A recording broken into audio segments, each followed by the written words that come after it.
Salam, perkenalkan saya Paulina, guru SMA Kolose de Brito, Yogyakarta. Merdeka Belajar memberi ruang bagi saya selaku pendidik untuk menjadi desainer pembelajaran yang dibutuhkan oleh para siswa. Fokus saya dalam menjalankan Merdeka Belajar ialah menjadi fasilitator dalam pengembangan dan pengimplementasian pengetahuan dengan pembelajaran yang menyajikan pengalaman bagi para siswa dalam menemukan makna pembelajaran dan juga menjadi rekan dalam pembiasaan pendidikan karakter bagi para siswa. Dalam upaya menghidupi semangat pendidik tersebut, saya menggunakan langkah-langkah pembelajaran yang menjadikan para siswa self-driven student. Berikut adalah tujuan pembelajaran dan sasaran pendidikan karakter. Berdasarkan tujuan pembelajaran dan sasaran pendidikan karakter, maka desain evaluasi untuk memastikan ketercapaian tujuan pembelajaran dan pendidikan karakter ialah melalui tes sumatif pada puncak pembelajaran. Evaluasi dilaksanakan dalam bentuk eksamen, di mana para siswa menentukan sendiri permasalahan aktual yang menarik baginya dan ingin ia coba selesaikan. Permasalahan dapat ditemui dalam diri siswa, lingkungan sekolah, lingkungan keluarga, lingkungan masyarakat, atau bahkan dengan mengamati fenomena sosial yang ia temui sepanjang perjalanan pulang sekolah. Perayaan evaluasi ini juga menjadi ruang ekspresi bagi para siswa untuk mengungkapkan keresahan, evaluasi, saran, serta detail perencanaan solusi dengan grammar yang telah dipelajari. Siswa pun bebas menentukan cara memperoleh data dalam permasalahan tersebut sesuai dengan minat dan potensinya. Sehingga evaluasi ini menjadi rangkaian pengalaman bagi para siswa untuk melihat fakta, olah rasa, dan pada akhirnya menentukan sikap. Desain evaluasi ini pula melibatkan siswa dalam dua hal. Yang pertama adalah kesepakatan dasar mengenai tujuan utama dalam penilaian terkait dengan pengembangan diri dan penerapan pengetahuan, serta rubrik penilaian yang disusun bersama dengan siswa. Tentunya untuk mencapai tujuan pembelajaran diperlukan asesmen diagnostik untuk melihat kebutuhan siswa. Asesmen diagnostik tidak hanya dilakukan sebagai data guru untuk mengenali siswanya, namun juga sebagai upaya membangun awareness bagi para siswa atas kebutuhan belajarnya. Sehingga siswa mengetahui kondisi dan kemampuan saat ini guna memimpin setidaknya diri sendiri dalam membangun target-target capaian. Berikut adalah kebutuhan siswa berdasarkan hasil asesmen diagnostik yang dilakukan melalui pretest dan juga observasi. Yang pertama adalah kemampuan dasar siswa yang juga beragam. Ada 3 kategori, di mana didominasi dengan below standard. Minat siswa beragam, ada yang tertarik, ada yang tidak tertarik. Cara belajarnya juga ada 3, kinestetik, auditori, dan juga visual. Juga ada kesiapan siswa yang juga beragam. Ada siswa yang sudah mempelajari pelajaran terlebih dahulu sebelum kelas, dan ada juga yang datang ke kelas tanpa persiapan. Thank you. Hands down. Alright, so 5. Okay, over there. Good job. No worries, we'll improve it next. Berikut adalah alur Self-Driven Students Learning Design, dimulai dari tujuan pendidikan sampai dengan perayaan evaluasi pembelajaran dan juga refleksi serta tindak lanjut. Namun saya hendak fokus dengan treatment atau kegiatan yang mendukung Self-Driven Students Learning Design. Yang pertama tentu semua diasaskan pada Flipped Classroom, fasilitas di mana para siswa dapat belajar modul terlebih dahulu sebelum kelas dengan penyesuaian pada minat siswa, baik secara visual maupun auditori. Kemudian pelaksanaan pretest dan post-test, kemudian kegiatan kelompok, di mana para siswa memastikan setiap anggotanya paham, dan itu disebut siapapun siap dan siapapun paham. Keempat adalah kegiatan pengayaan, kegiatan listen and step, dan kegiatan exploration day. Oke, sudah habis waktunya ya sekarang. Kegiatan pertama disebut dengan siapapun paham, siapapun siap. Fokusnya adalah melatih fungsi dan seni berkomunikasi dengan grammar. Tujuan dari kegiatan ini adalah memastikan pendampingan bagi seluruh siswa dan juga sebagai sarana pembelajaran kolaboratif bagi para siswa dan pembiasaan sikap peduli antar siswa. Dalam hal ini tantangannya adalah seluruh siswa dalam kelompok harus dapat memahami konteks dan mempertanggungjawabkan jawaban dengan penjelasannya logis dan dengan bukti. Guru akan memilih siswa secara random. Jika ada kelompok yang dapat menjawab tantangan tersebut, maka akan diberikan reward pada aktivitas selanjutnya. Namun dengan syarat atau penawaran bahwa siswa yang menjadi best group tersebut harus memberikan sharing atau men-sharingkan hasil belajarnya serta konsep berpikir pada kelas, sehingga hal ini dapat menjadikan kesempatan belajar bagi seluruh siswa dalam kelas tersebut. Dan tentunya interaktif karena siswa saling berebut untuk menjawab dan menjadi best group. Berikut adalah value yang ditanamkan dan juga hasil pembelajaran dari proses ini. Kegiatan kedua, yaitu pengayaan bagi para siswa, utamanya bagi para siswa yang below standard sebagai follow up dari formative assessment pada kegiatan sebelumnya.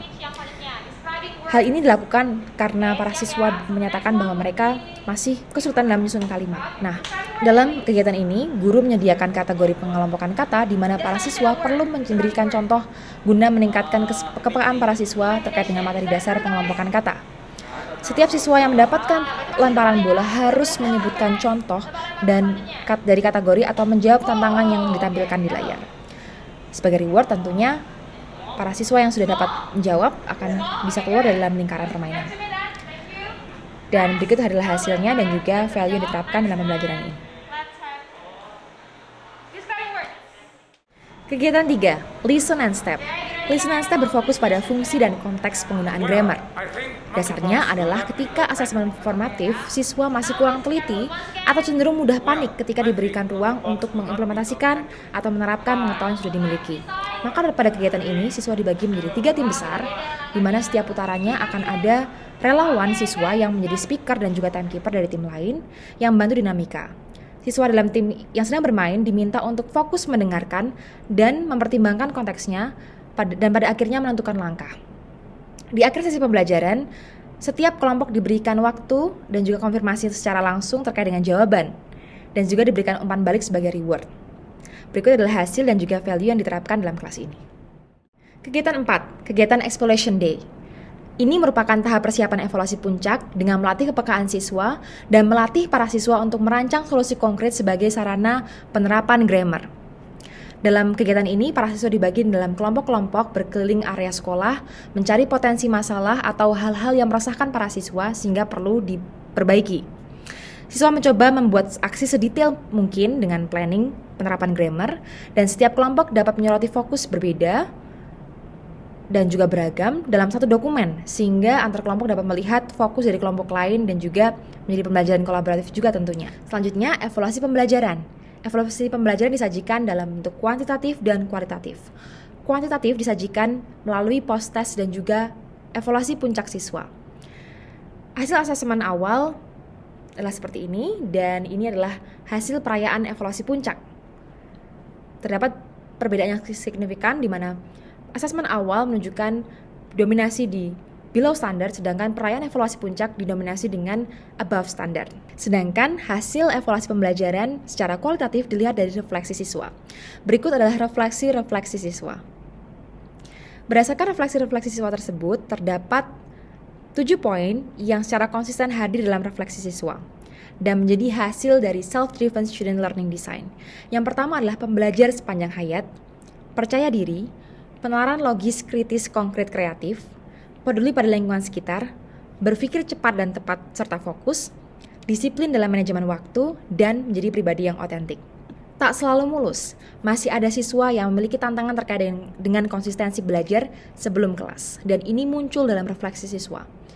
Hal ini menjadi suatu permasalahan yang cukup mendominasi para siswa, utamanya saat pembiasaan tersebut dihadapkan dengan kegiatan atau tugas-tugas dari pelajaran lain. Maka yang akan saya lakukan adalah tetap secara konsisten mengembangkan dan menerapkan self-driven students design dengan lebih memotivasi dan mendampingi siswa terkait dengan pembiasaan flip classroom, di mana seluruh siswa mempelajari terlebih dahulu materi pokok sebelum kegiatan pengembangan di kelas, namun dengan perbaikan, yakni membuat modul yang lebih interaktif dan mensimulasikannya kepada siswa. Merdeka belajar jika diibaratkan dalam dunia penuh teknologi saat ini, ibarat saya dan para siswa akan bersama-sama ke kota tujuan, kota Bandung. Para siswa pegang kemudinya dan saya duduk di kursi kondektur, menyerahkan peta sebagai bekal para siswa agar para siswa merasa tenang karena sudah ada arah dan sarana yang jelas. Tugas saya adalah menemani agar para siswa tidak mengantuk sehingga tetap waspada pada dinamika yang ada di jalan, mengajaknya dan menemaninya saat melewati gang-gang kecil dan juga jalan lurus di tol, memberikan konfirmasi bahwa jalan-jalan yang dilewati sudah sesuai dengan arah peta. Menyiapkan amunisi lain selain peta seperti air minum, camilan, bahkan mengizinkannya putar balik saat ia salah jalan. Dan tak lupa menikmati pemandangan sekeliling dan yang membekas di hati dan membahasnya dalam pembelajaran, dan harapannya menjadi kenangan berharga bagi para siswa, utamanya atau bahkan ketika perjalanan sudah usai. Belajar merupakan cara seorang untuk mengembangkan dirinya. Belajar tak hanya untuk aspek teori, akan tetapi praktek-praktek baik dalam belajar mampu mengolah setiap pola pikir menjadi logis dan peka terhadap lingkungan di sekitarnya, seperti yang dilakukan oleh Bu Paulina sendiri, yang mampu mendorong siswa untuk selalu disiplin, berpikir cepat, dan menjadi pribadi yang otentik.